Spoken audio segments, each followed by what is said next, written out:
Well, hello everybody, and today we're going to be talking about interviewing.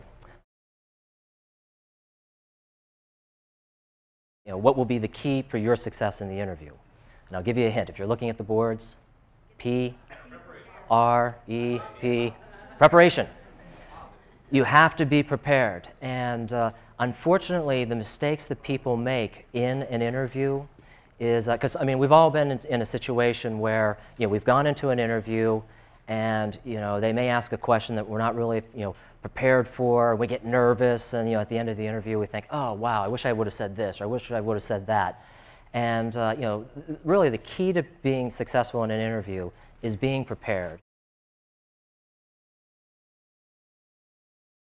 The very first thing you have to do and remember is be happy. They called you. They called you because they're interested in you. Most people forget that. They instantly clam up, they get very, very nervous, and they're not thinking, oh my goodness, this company called me. So remember that. Is you want to research the company. And just some of the sources that we had used previously in obtaining information for contacting these organizations, you'll probably want to revisit some of those same, whether they be websites or directories, or go into the library, but you'll be able to get a lot more detailed information about the company itself. Other things that you'll want to do is you'll want to make sure that you're prepared for the position that you're interviewing with. And so you want to find out maybe more detailed information about the position, the title, what the responsibilities might be of that particular position. But another thing it's usually pretty helpful is if you have a good feel for what the salary range might be for that particular position. And a very, very good, there's lots of what are called salary calculators out on the internet. Here's an example of a salary calculator at salaries.com. Now what you do is you just go to their free salary wizard, you type in the title of the position, and in this case I typed in pharmaceutical sales rep. You put in your zip code of where you live, which I live in Charlotte, North Carolina. You click search, and it will give you several examples to choose from. I'll just choose the sales representative. And then it will give you a range of what the positions might pay. On the low end, $40,913, and on the high end, $71,531. There are some other things that you'll want to do to be prepared before the interview. One of them is to create an interviewing portfolio. And so what you'll want to do is basically collect some samples of your work. You might even have letters of recommendation and things of that nature, but take them to the interview in your interviewing portfolio so that you can easily access and show the interviewer those materials. You'll want to collect references before every interview. And most companies ask for either 3 or 5 references. So of course what you'll want to do is make sure that you have 5. With regard to attire, whenever you're talking to the organization to set up the interview, I would even ask them what is the attire at that office, because you do want to make sure that you're dressed appropriately. And meaning you don't want to wear a business suit if the company is very informal and they're wearing shorts and flip-flops. And likewise, you don't want to wear shorts and flip-flops if they're wearing business suits.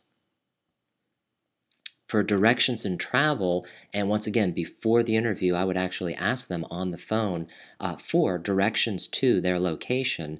And you might even want to do a test run, going to their location before the interview itself. That way you'll have an idea of how long it will take for you to travel there, the distance, and also make sure that you take into account the traffic that there might be. So always give yourself extra time to get there. In fact, it's better to be early as opposed to being late for an interview. And lastly, what you want to do is you want to make sure that your image is good. Everything from your image on social networking sites like Facebook, even your voicemail message, you want to make sure everything is professional. On this web page, if you scroll down about halfway, I've supplied 3 very special Jayobi gifts for you to help you get prepared for your interviews. So what I've done is I've attached the 50 most frequently asked questions in an interview for you. And as you're going through them, I would actually recommend that you write down a response for each one of these 50 questions. Don't just think about them in your head. The reason why you want to write them down, and actually there's several reasons.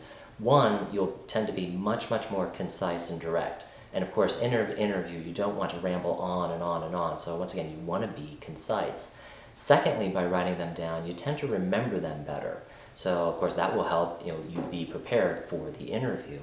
And the third thing is just that it will then be a reference point for you, so you can always go back and review them. So that if you have an interview this week, you can review your questions and answers. If you have an interview next week, you can review them at that time. In fact, you can even take the interviewing questions into the lobby, before you head into the interview itself. This gift really pertains to answering that one question, and that question is something like, tell me about yourself. In fact, what you want to do is you want to develop what we would call an elevator pitch, or sometimes it's referred to as a 2-minute pitch about yourself in response to that question. So in getting you prepared or helping you get prepared, I've attached several sample elevator pitches for you to use as a model in developing yours. Now, as you are beginning to craft your elevator pitch, there's 3 components to the elevator pitch. One will just be an introduction of yourself, and you want that to be fairly brief. The second, and really the majority of your elevator pitch, will be bringing out your skill sets, bringing out your value proposition that you can offer to that organization. And then the third is really just going to be a simple close.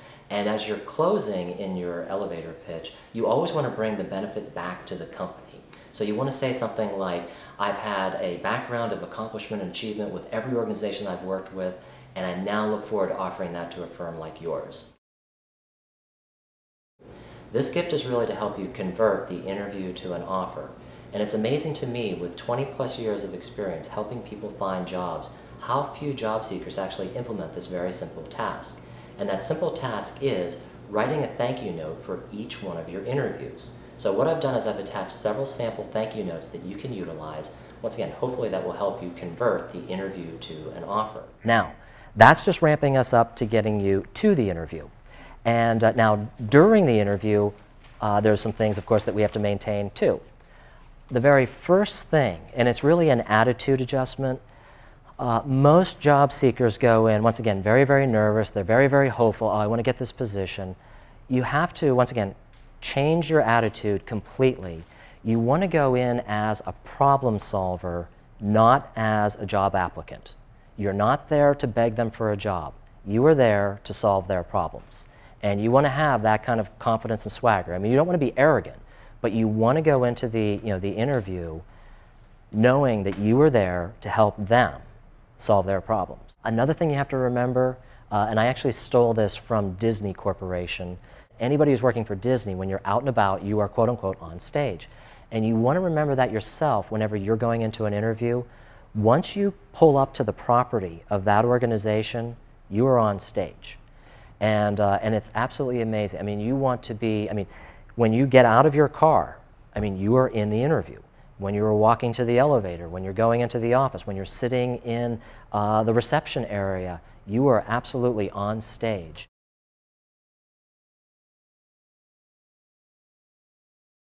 A business card has a wealth of information on it that is absolutely, I mean, it's a gold mine, especially for your follow-up campaign. Number one, it does have the proper spelling of the person's name. Other things that you usually get on a business card is their direct telephone line, which obviously that's very, very important for follow-up. You usually get their email address. You usually get their, their direct, mailing address. So once again, always ask everybody for their business card. Very, very important thing that most people do not do during the interview, and once again, it's just because they're nervous or afraid, is they don't ask for the job. I mean, this is a situation where you're trying to sell yourself, so tell them, point blank, hey, I am really interested in this position. What we've talked about today, I know that I can fulfill what it is that you're looking for. I know I'll be an absolute perfect candidate for you, and I want you to know I'm really interested in this position. I mean, that will totally set you apart from most people, because once again, most people don't do that during the interview. Thank you so very much for coming here. Once again, I hope that I was able to help out in any respect. I mean, even if it's a little kernel of information that was helpful, I hope it does help everybody in this room.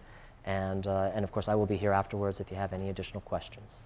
So good luck to everybody. Thank you.